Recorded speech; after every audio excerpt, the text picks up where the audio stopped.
This club's not just for some. All friends, one family, together we are one.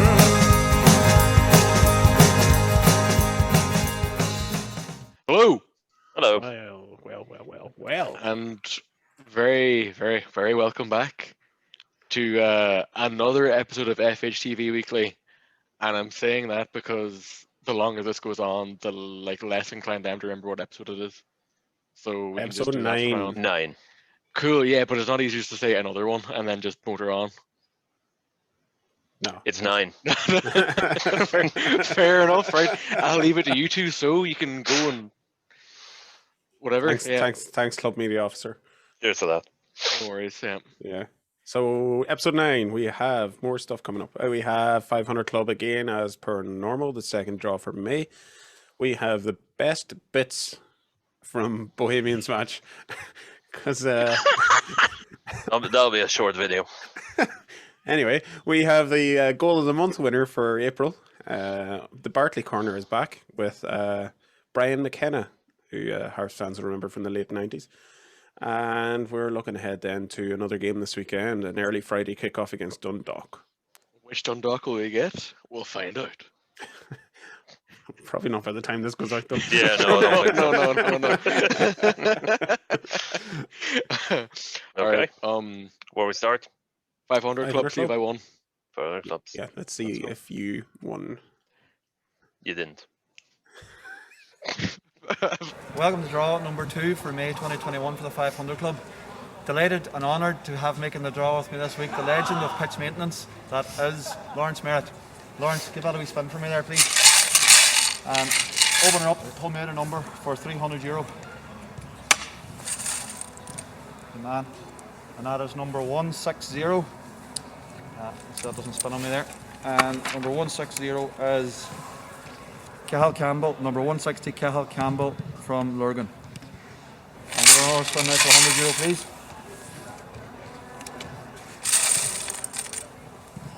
Thanks, Lawrence. That is number 35, which is Paul McClune from Ballyshannon. Put that in the stadium fund, Paul.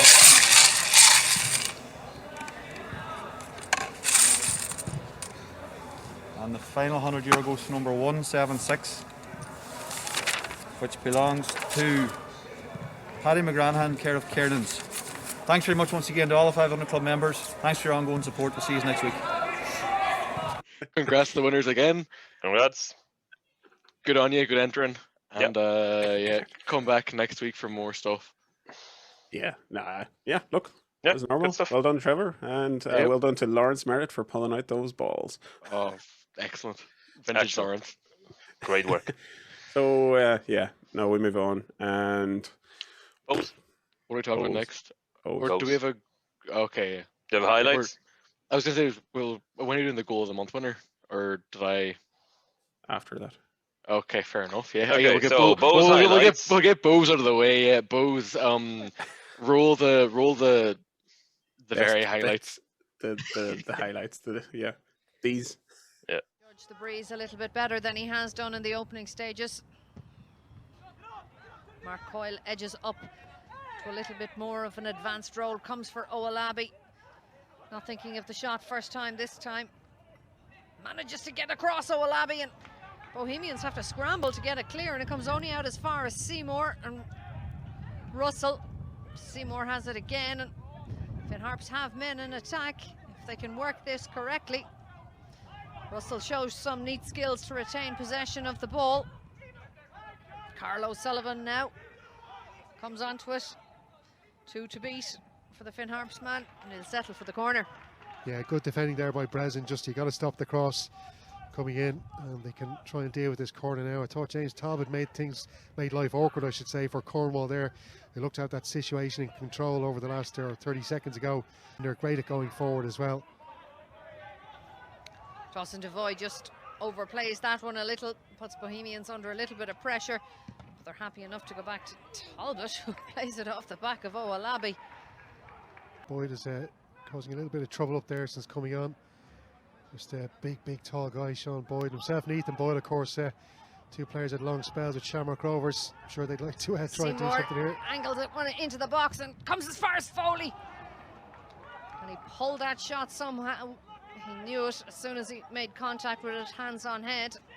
Adam Foley, he's had the eye for goal all season, and he'll be disappointed with that effort. He had a bit of space and time there to perhaps take that ball in with him instead of trying to hit the first time cross, which I know can be the thing to do, to just to unsettle defenders and goalkeepers, hit it first time. But Finn Harps now with the chance. Foley with the cross, cut out by Cornwall. Finn Harps are lining up for this one, and McNamee has the shot, and that's a good save from James Talbot. Had to get down well to his right hand side to keep it out from. Webster takes charge once more. Ethan Boyle offers himself short. Webster finds Seymour. It's a lovely play from Seymour, and not too far away from the American midfielder. Worked it all the way himself. Demanded the ball off Webster in defence. A little 1-2 in the middle of the pitch. It wasn't too far away. Well, that went well. Yeah, Do you say so? understatement. For us or for Bohs? Yeah, that's it. Yeah, exactly. Yeah. Well, as a Dublin 7 resident, I was raging. No, look. You couldn't hang the flag over the balcony there for a No, week. I know. I was looking forward to giving loads of views to people on the other side of the canal, being like, "Argh!" And instead I just sat in my house and closed the curtains so they couldn't look at me. And drank Kinnegar. Yeah, a lot. That wasn't great. But look, like, that'll happen. Like, as much as it's easy to say, but there's not every game you're gonna kind of go out and really put it up to teams. You're gonna have, once in a while, you might come out a bit flat, and it was almost the perfect storm. I think that Bohs were probably a bit bruised from their, rough start, and Ollie was saying in the build-up, they're gonna do damage to someone, and hope it's not us. And we came out slow to start. Prophecy unveiled. And they put us to the sword. Like, it was, we just got battered. There's no other word for it. It was kind of jarring, considering, we'd played so well in the games up to that. Even if we hadn't, we got beat by Shank Rovers, who played really well that game. And then we just got smashed. Really, No, look, it was the absolute epitome of a come down after the Derry game, where we were buzzing. Everyone was buzzing, and look, it's tough for the players there. After the game, I bumped into Mark Anthony McGinley, and Dave Webster said in his interview after the game, was like, "No, we weren't tired. We were well up for it. I don't know what happened." Then Mark Anthony McGinley was like, "Yeah, no, we were wrecked. The whole lot of us." He says, it took it out. It was, we're part-time players playing 3 games in 6 days. It was going to take it out of them, and especially after the playing on a hard Astro pitch in Derry as well, and in the heat in Dalymount and a driving wind, and to be honest, a very it is a very, very good surface, but a very hard pitch as well in Dalymount, and it is a great took it out of them. Curve on it too. It's like undulating surface, we'll call it. Yeah, it's a U-shaped valley. But Moving on from just the kind of pitch and weather and this and that and the other, I mean, let's face it, Bohs are top class team, and they're a very good side that will be looking to compete in first, second, third at most. That's probably their aim this year, the same as we talked about Shamrock Rovers and Pats to a certain degree. Going forward, they had a lot more than us, and they showed it. On the day, probably we didn't defend as well as we usually do. And that's about it. They took their chances. They were clinical, and we have to kind of reset, hit the reset button and go again in Dundalk, because again, like, if Dundalk would be looking to compete there, then it's going to be another tough game. And that one, we beat them earlier the season. They haven't had the perfect form, but yeah, I'll leave that for Dundalk coverage, if I will. But yeah, Bohs, again, it was a tough game, and it was always going to be a tough game, especially after we beat them, in Finn Park. Yeah, they got their revenge against us, and that's I suppose that's all you can really say about it. And look, we move on and pick ourselves up and get on with it. Like, yeah, but even start of the second half, we do come out a lot better, and if one or two of those chances goes in and makes, there's maybe a bit more to kind of have in your hand and go for, as the game goes on. But just, I think Ollie said when he was talking to Charlie Collins, he said, if one or two of them go in, great, we've got a game. But, when they didn't, then you kind of know it's just not going to happen for you. And, that'll happen. But like Ben said, we'll move on and stop talking about this game. Yeah, moving on then. Yeah, goal of the month. Goal of the month. Yes. Yeah. Sponsored Who by won? Kinnegar as normal. And thanks to everyone for entering. Everyone that wanted their wee Kinnegar goodie bag. We have some stuff on the way to someone. So, our winner. Let's roll a clip.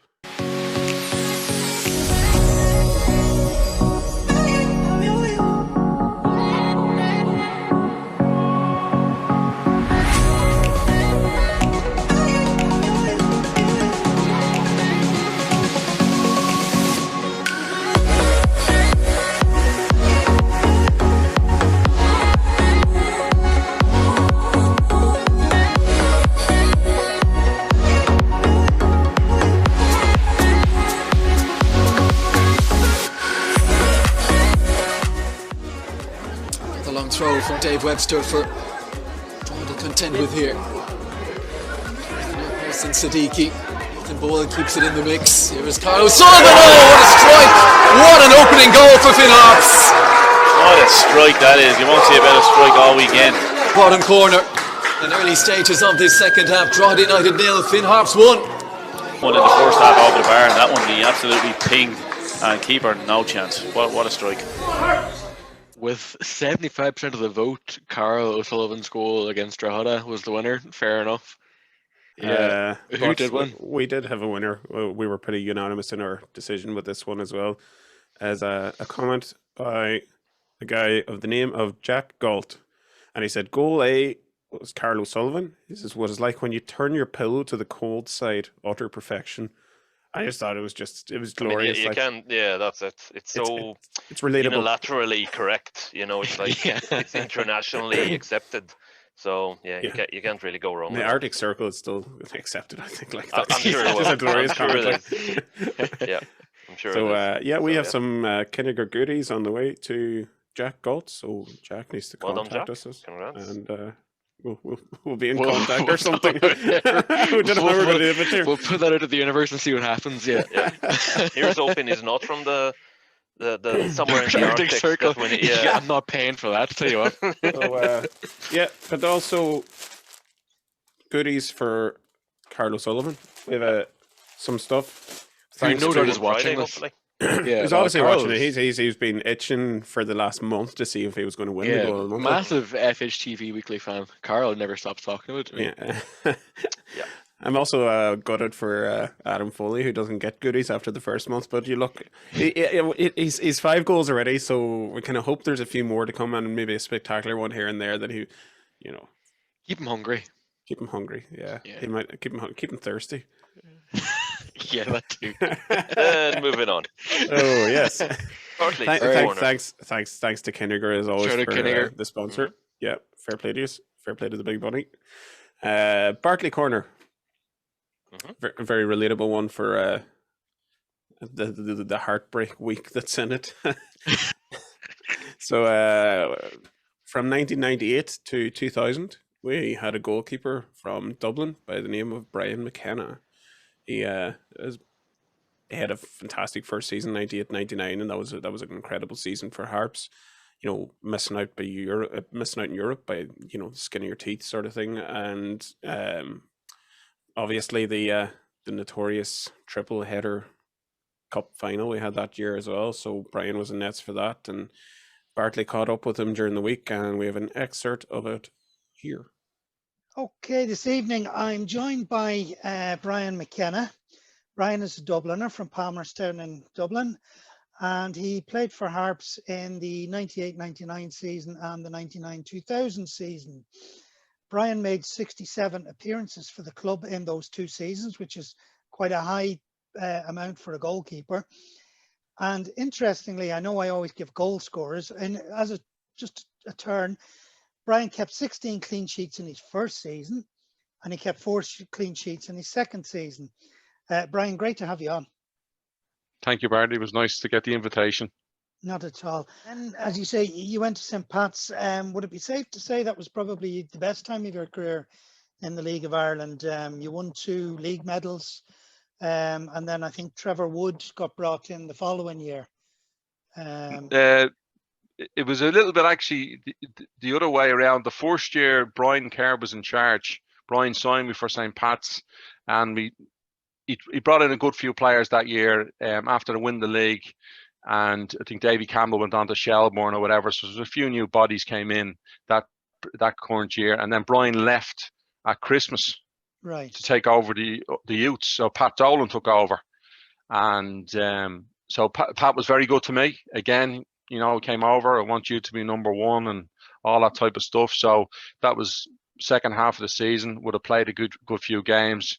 And then Trevor Wood would have came in then the start of that's the next season. Yes. So Trevor got in the team, and obviously he had that fantastic game against Celtic and all that in the Champions League qualifier and all that. So I was just reserve to Trevor, and they won the leagues obviously with a very good team, a massive squad we had as well.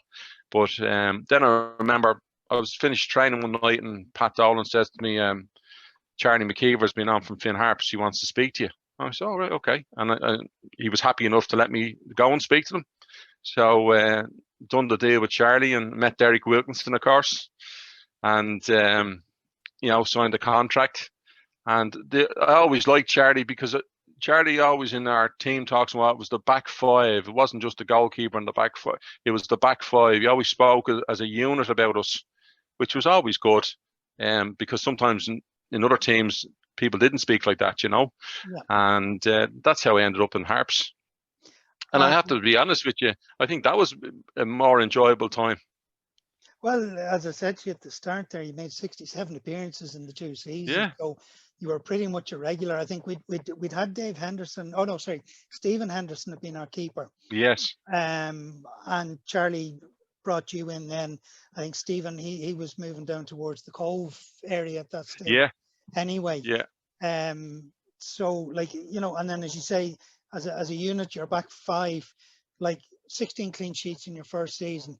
We finished 4th in the league, just outside the European places, and of course we got to that unforgettable cup final, or shall we say, the trilogy. 3 cup finals in 1999.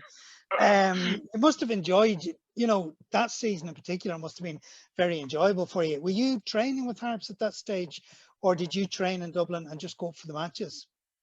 Yeah, most of the time, I trained in Dublin, either by myself or at that time, I was doing a bit of training at St. Pat's still. Yes. So I was training with Pat's maybe on a Tuesday night down the ground, with Trevor Wood and whatever. We do our goalkeeping work, do a bit of work myself, go to the gym, and then the Friday nights, if we were at home, I'd set off from work on Friday and meet Charlie up at the ground, and he'd smash a few balls with me with his lovely left peg.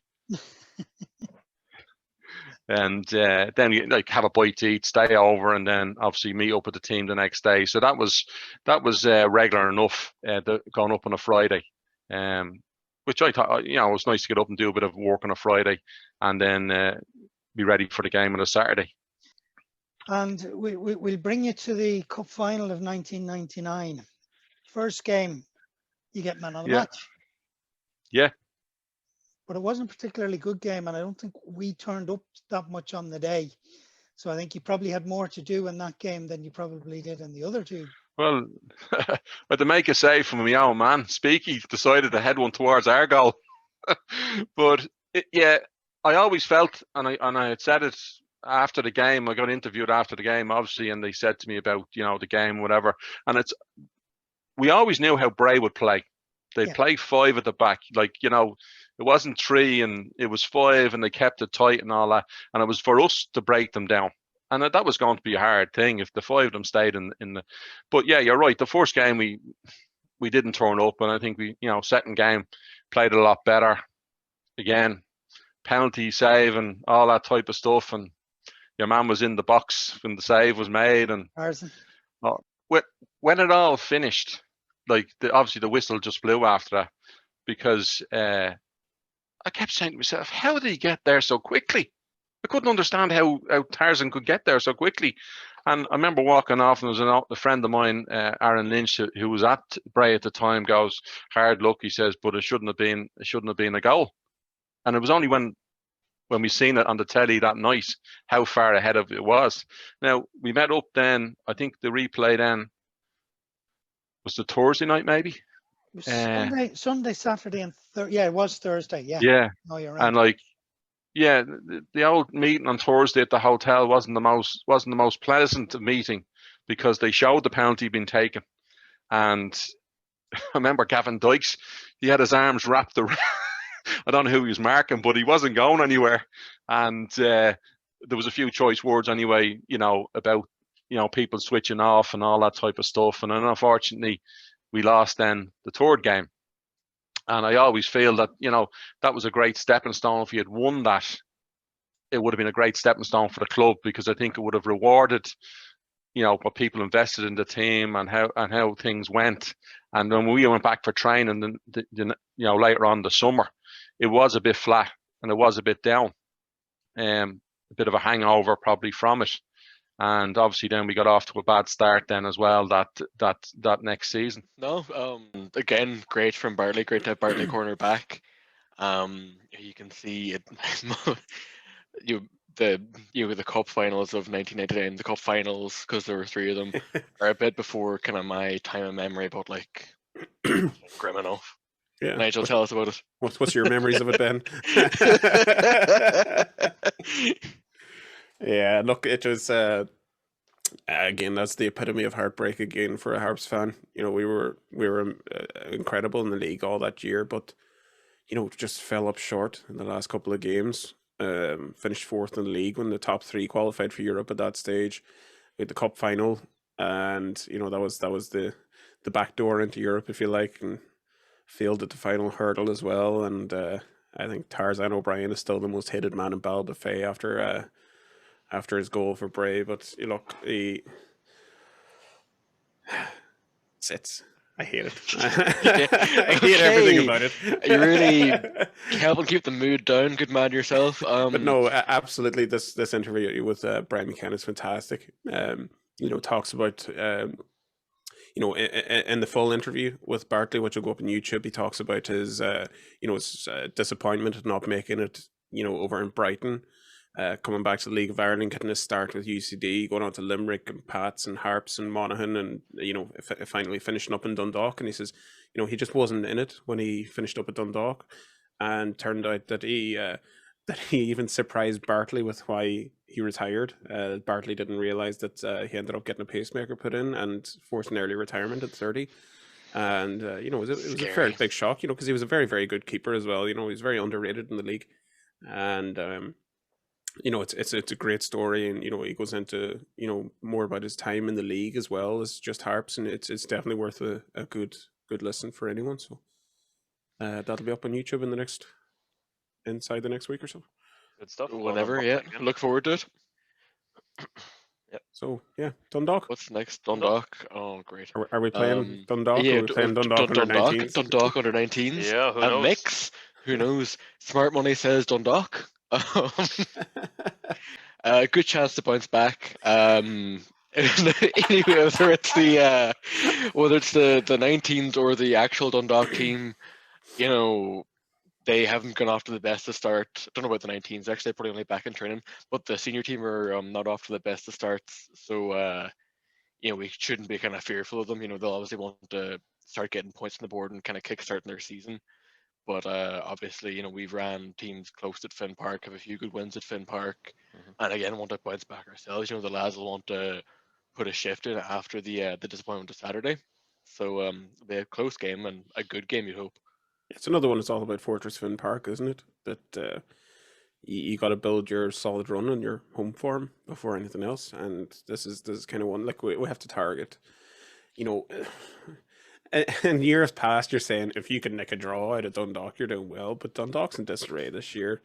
They're going just like Bohs. They are going to click at some stage. They do have the squad. They're well capable of giving a team a hammering, and it's another one of these ones. We hope it's not us. But while there's kind of disruption in the squad, especially this week. Now, obviously, they've missed 2 days of training. So you kind of hope to catch them on the hop again. And, you have to go out there with the mindset that you're going to get 3 points. There's no other way about it. It's possibly a good time to play them, as you say there. They might have missed a few training sessions, maybe not as prepared as we usually are in terms of kind of what do the opponents do. On the other side, I mean, as you said, their results are not what you'd expect from a Dundalk side, maybe. Lost to Sligo and drew with Longford. And as you said, again, they do have the the capacity to hammer sides. They beat Waterford 3-0 not too long ago, so they do have it within them. So it will definitely be a tricky one. Chance to get a couple of boys back in as well. Hopefully now we're seeing the end of some of the injuries. Hopefully some of the lads might get back and even doing a light training session. Yeah, obviously we don't know what's going on around the squad, but it'll be nice to hopefully see the likes. We saw Shane McElhaney doing a warm up down in Dalymount. That was good to see him. Even back kicking the ball out on the pitch. So hopefully he won't be too far off. And he was on the bench. It was Connor Barry was out doing the warm up. But he was never really going to come on. Okay, all right, coach. No, we're always hoping for McElhaney and Barry and Conley and Dimlin to come back and to full force and and hopefully Sean Boyd's not too badly hurt after coming off injury. Yeah, definitely. Yeah, we need all the bodies we have. We've talked about it before that there's good strength and depth in the Harp squad, but you need everybody there as well. Some players mightn't perform to their best every week, and you do need that extra body and sitting on the bench or in the squad or whatever just to put the pressure on for the competition. Yeah. Yep. Take a point though.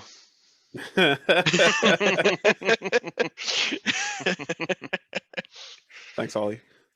Yeah. Well, speaking of Ollie, won't be in the dugout on Friday.